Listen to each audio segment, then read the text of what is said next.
एकदा एका गावात एक तरुण राहत होता. तो खूप कष्टाळू होता, पण त्याच्या आयुष्यात काहीच नीट घडत नव्हतं. नोकरीत अडचणी, नात्यांमध्ये गैरसमज आणि मनात सतत अस्वस्थता. तो रोज देवाला प्रार्थना करायचा, देवा, मी इतकी मेहनत करतो, तरी माझ्या आयुष्यात सगळं चुकीचंच का घडतं? एक दिवस तो खूप निराश झाला आणि गावाबाहेरच्या टेकडीवर जाऊन बसला. तेथे एक वृद्ध साधू शांतपणे बसले होते. साधूंनी त्याच्या चेहऱ्याकडे पाहिलं आणि विचारलं, बाळा, इतका उदास का आहेस? तरुणाने मनातलं सगळं सांगितलं. मी चांगलं वागतो, मेहनत करतो, तरी माझ्या आयुष्यात काहीच नीट होत नाही. देव माझं ऐकतच नाही असं वाटतं. साधू काही वेळ शांत राहिले. मग त्यांनी त्या तरुणाला जवळच्या बागेत नेलं. बागेत 2 झाडं होती. एक झाड खूप उंच आणि मजबूत होतं. दुसरं झाड अजूनही लहान होतं. साधूंनी विचारलं, तुला ही 2 झाडं दिसत आहेत? तरुण म्हणाला, हो. साधू म्हणाले, हे मोठं झाड 5 वर्षापूर्वी लावलं होतं आणि हे छोटं झाड फक्त 2 वर्षापूर्वी लावलं आहे. तरुण म्हणाला, म्हणूनच ते लहान आहे. साधू हसले आणि म्हणाले, बाळा, आयुष्यही असंच असतं. प्रत्येक गोष्टीला वाढायला वेळ लागतो.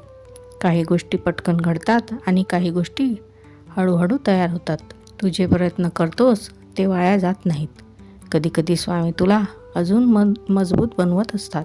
तरुण शांतपणे ऐकत होता. साधू पुढे म्हणाले, तुला वाटतं की देव तुझं ऐकत नाही, पण कधीकधी देव लगेच उत्तर देत नाही, कारण तो तुला योग्य वेळेची वाट बघायला शिकवत असतो. जसं हे झाड, जर ते खूप लवकर वाढलं असतं तर त्याची मुळं मजबूत झाली नसती. तरुणाच्या डोळ्यात थोडी चमक आली. साधू म्हणाले, बाळा, आयुष्यात सगळं लगेच मिळालं तर माणूस मजबूत होत नाही. अडचणी, थांबणं, वाट पाहणं, या सगळ्या गोष्टी मानवाला घडवत असतात. म्हणून निराश होऊ नको. तुझं काम करत राहा आणि स्वामींवर विश्वास कायम ठेव. त्या दिवसानंतर त्या तरुणाचा विचार बदलला. त्याच्या आयुष्यात समस्या अजूनही होत्या, पण तो आधीसारखा खचत नव्हता. कारण त्याला समजलं होतं, कधीकधी उशीर म्हणजे नकार नसतो, तो फक्त योग्य वेळेची तयारी असते. बाळा, ह्या गोष्टीचा अर्थ खूप साधा आहे. आयुष्यात जेव्हा गोष्टी उशिरा घडतात तेव्हा निराश व्हायचं नसतं, कारण स्वामी समर्थ प्रत्येक गोष्टीची योग्य वेळ ठरवत असतात.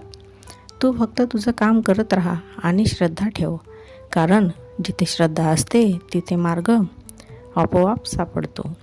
श्री स्वामी समर्थ.